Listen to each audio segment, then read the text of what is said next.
What's up, Urban Acolyte family? My name is Prince, and I'm an Urban Acolyte. And in this episode of Star Wars Chats, I want to talk to you guys about the latest flavor of the month fan theory that's going on through Star Wars fandom, and that is the Rey Kenobi theory. Basically, that Rey is the granddaughter of Obi-Wan Kenobi. Now, this isn't a new theory, but it's like the most popular one that's going around right now. Vincent Vendetta did a very long and probably very detailed video. I haven't had time to watch it because I've been kicking out these Star Wars chats, but I'm sure he hit every detail in the 25 minutes that he presents his case, and you guys should totally check it out if you haven't seen it already. I'm not going to attempt to debunk his theory, but I am going to take a look at the Rey Kenobi theory, and I'm going to give you guys 6 reasons why Rey could be a Kenobi. And then in the fashion that I do, I'm going to present the other side of the coin and attempt to knock down all of these reasons. So I'm going to attribute this article that I'm reading from to Quinn Keaney. She writes for I don't know what this website is called, but the link is down below if you want to read the whole thing. All right. So the number one reason that Rey could be a Kenobi is because Rey hears the voices of Ewan McGregor and Alec Guinness during a pivotal scene, meaning during her Force back vision. So when Rey, Han Solo, Chewie, and Finn go to Maz Kanata's watering hole, it's a cantina. This is to get information about the Resistance. Rey feels herself being called into the depths of the castle, where she stumbles upon Luke's lightsaber. How did it get there? According to Maz, it's a long story, and I'm going to tell you guys about that in the video I'm going to do on Finn. But the most important thing about this scene is the vision Rey experiences after she picks up the lightsaber. In addition to seeing glimpses of Luke touching R2-D2 and Kylo Ren's betrayal of the Jedi, Rey hears the voices of actor Alec Guinness and Ewan McGregor, who both play Obi-Wan Kenobi in the original 3 Star Wars films and in the 3 prequels, respectively. Now, if you listen closely to the scene, you can hear a mixture of both actors' voices saying, "Rey, these are your first steps." And the choice to have the 2 actors who played Obi-Wan has a meaning to it, right? It could easily have been Luke's voice or even Darth Vader. No, because when Obi-Wan Kenobi says, "These are your first steps," that's what he says to Luke. These are your first steps into a bigger world. All right. So reason number 2, and that is Rey and Obi-Wan are both desert-dwelling loners with British accents.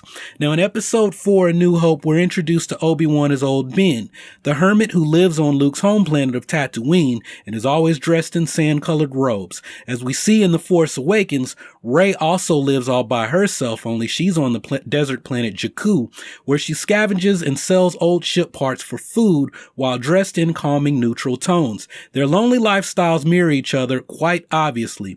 If that isn't enough for you, many fans have pointed out how Rey and Obi-Wan's characters are the only good guys in the series who have British accents. Since there have been a few English actors in the movies who have disguised their natural accents to speak with an American accent instead, it seems like singling Rey and Obi-Wan out was a conscious choice. Reason number 3 why Rey is a Kenobi. There was plenty of time for Obi-Wan to father a child in secret at some point. Little is known about Obi-Wan's backstory, which is both a good and bad thing if you're banking on the theory that he's Rey's grandfather. On one hand, there's nothing that could definitively confirm that Obi-Wan fathered a child at any point who would have then gone on to have Rey. But on the other hand, fans of the Clone Wars animated series, which is canon, know that he definitely wasn't incapable of love. Obi-Wan openly admitted his feelings for Duchess Satine Kryze in the show, going so far as to say he would have left the Jedi Order for her. The idea of him having a girlfriend or wife at some other point is something to be seriously considered. Reason number 4 why Rey is a Kenobi. Rey's use of the Force is eerily similar to the way Obi-Wan used the Force. One of the most iconic scenes in A New Hope is when Obi-Wan, Luke, R2-D2, and C-3PO are traveling to Mos Eisley's cantina and get stopped by a stormtrooper. Rather than submit, Obi-Wan shows off his skills with the Force, convincing the stormtrooper to let them pass by uttering his famous line, "These are not the droids you're looking for." Rey has an extremely similar scene in episode 7 when she uses her new newfound abilities to persuade a stormtrooper, played by James Bond himself, Daniel Craig, to release her from the cell Kylo Ren is holding her in. Coincidence or something more? You will drop your weapons. Okay, so reason number 5 why Rey is a Kenobi. Rey and Obi-Wan are both skilled pilots. When you consider how Rey is force sensitive and a naturally good pilot, almost too good to be quite honest, it makes sense to assume that she's a Skywalker. The Skywalkers are supposed to be some of the sharpest pilots in the galaxy, which Luke proves time and time again throughout the movies. Just note that Obi-Wan too is a pretty skilled pilot, even if he hates doing it. And reason number 6 why Rey is a Kenobi. The final battle between Rey and Kylo Ren mirrors Obi-Wan and Darth Vader's fight in A New Hope. In episodes 3 and 4, the films end with a dramatic lightsaber duel between Obi-Wan and Anakin Skywalker and eventually Darth Vader. If Rey is definitely a Skywalker, the epic duel she has with Kylo Ren at the conclusion of episode 7 would be crazy enough, since that would mean they're cousins or siblings. If we retrospectively discover she's a Kenobi, however, their duel would hold more significance, given the two are basically reviving the battle their grandfathers once fought. So those are the 6 reasons, according to Miss Quinn Keaney, that Rey is definitely the granddaughter of Obi-Wan Kenobi. But I am going to now knock those down, and I'm going to try to be brief, even though I could spend a lot of time on all of these points. Okay, so Rey hears the voice of Obi-Wan Kenobi in her vision, in her Force back vision, but she also hears the voice of Yoda. So why can't we say that Rey has some ties to Yoda, right? The Force back vision, and I really need to get that fin and the lightsabers and talk about the original version of the Force back vision. It didn't involve Obi-Wan and Yoda and the Force. The original Force back vision was about how Maz Kanata came into possession of the lightsaber. So when Maz says it's a long story for another time, that's a nod to the earlier cut of The Force Awakens, where Maz Kanata gathered everyone around.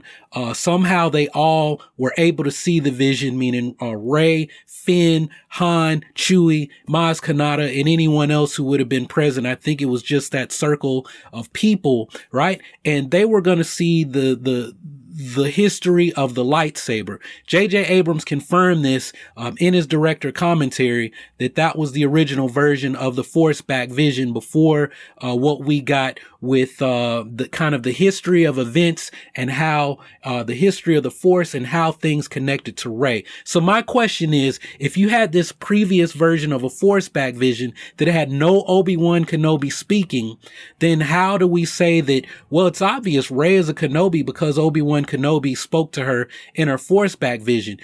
Was Rey going to be a Kenobi in that previous version? That is a reason, that's reasonable doubt that I'm introducing, because that wasn't always in the first cut. Okay, Rey and Obi-Wan are both desert-dwelling loners. You know what? So, Anakin was also found in a desert, and so was Luke, right? Obi-Wan Kenobi was in the desert for a reason, right? He was there to look over Luke. But when you think about Luke, you think about Anakin, you think about Rey, they were no one. So that actually kind of ties Rey more to Luke and to Anakin. Now, I'll say this, Luke coming from nowhere, having humble beginnings. Well, Anakin too, and Rey, that is the start of the hero's journey. But the problem is that Anakin in the prequels becomes the tyrant, right? He's on the reverse hero's journey. And in a way, Obi-Wan was on his hero's journey in the prequels. He's the hero of the prequels. And we don't know how Obi-Wan started out. As far as we know, he started out raised in the Jedi Temple, right? But my point is that this is not like the connection. There's a stronger connection to the Skywalkers. Now, when you say, well, there's the British accent in Star Wars, that's a core world accent. Jyn Erso grew up in the Outer Rim, but she had a start on Coruscant, her parents both spoke with core world accents. She maintained a core world accent, even though she moved to Lamu. Then Saw Gerrera raised her, as a rebel, right? She's fighting. She's a child soldier, but she maintained that core world accent. So the fact that Rey manages to maintain a core world accent really does, all it means is that before she came to Jakku, and she doesn't remember how long she's been there or when she first got there or how she got there, her parents possibly had core world accents as well, or she was raised somewhere, or before she came to Jakku, she lived somewhere in a core world and she just managed to maintain that accent. So it's not really a strong connection. Why does Obi-Wan Kenobi? Well, he grew up on Coruscant in the Jedi Temple and he has a core world accent. All right. So reason number 3 is there was plenty of time for Obi-Wan to father a child in secret at some point. This is possible, but I'm not buying it. And this has more to do with my familiarity with monastic practices, right?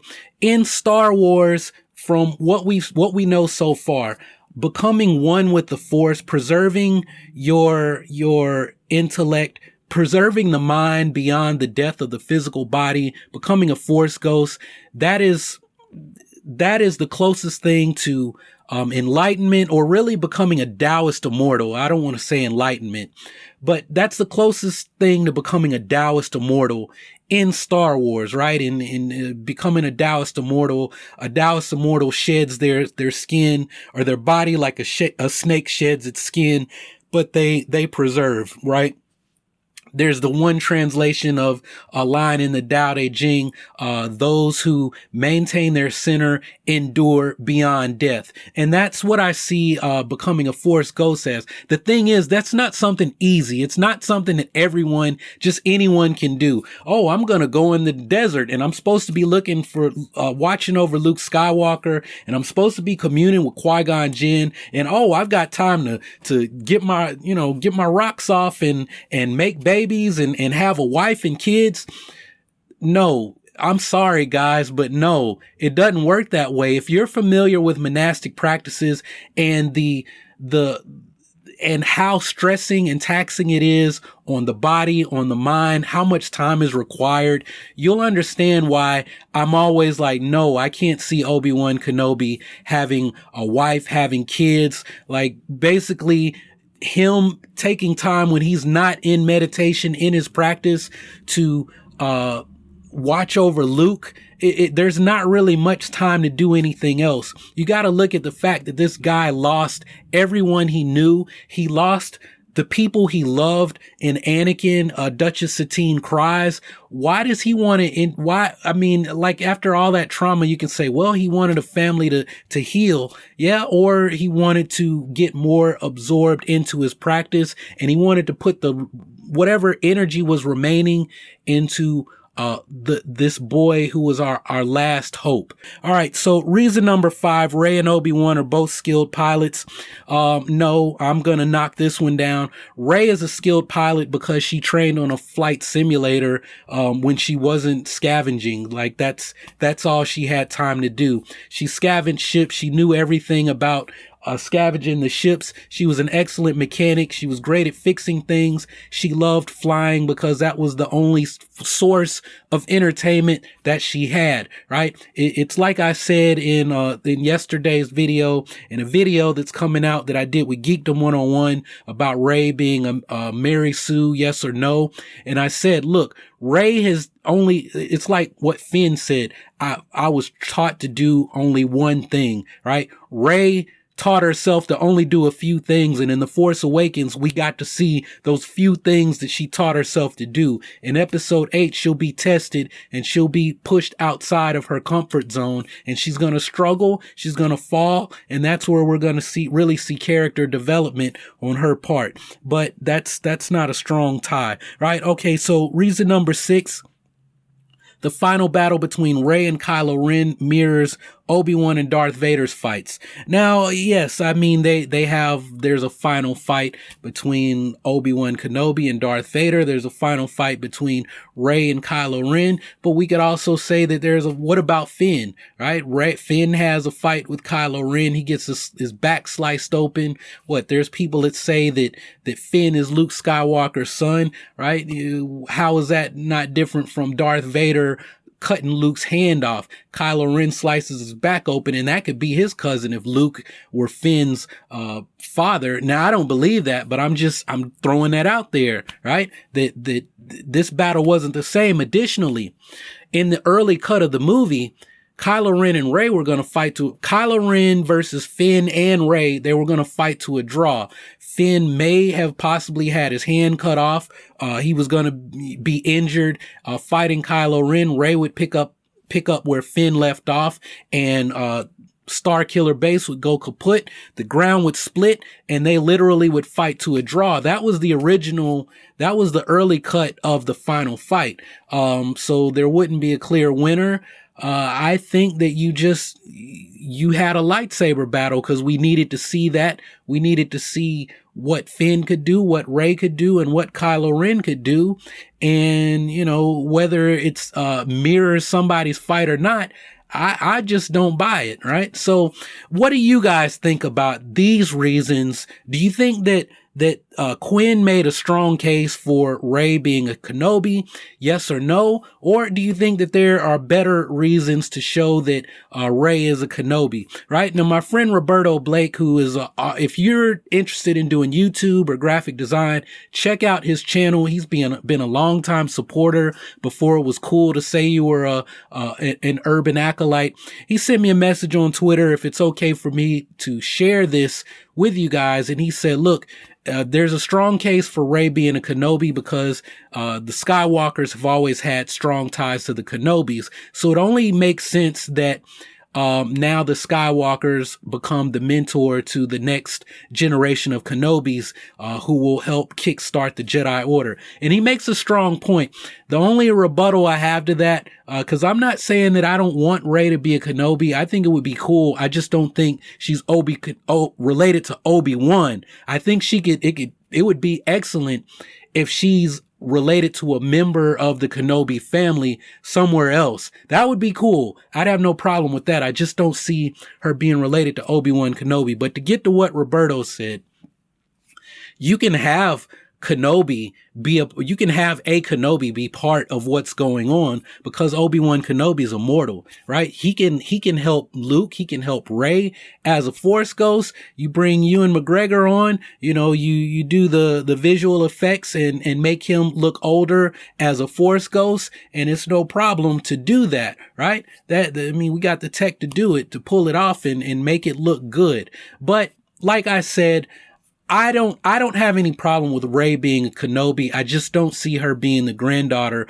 of Obi-Wan Kenobi. And if they decide to go that route, I'm okay with it. But based on what I'm saying right now, it just wouldn't make sense to me. But what do you guys think? Are yay or nay for Rey Kenobi? And let me know why, if you want her to be a Kenobi. Meaning, why do you want her to be a Kenobi? And is she the granddaughter of Obi-Wan, or is she related to another member of Obi-Wan's family? So let me know your thoughts down below. I'll be checking back to see what you guys have to say. If you haven't subscribed already, go ahead and click on the subscribe button so that you can take your first steps towards becoming an urban acolyte.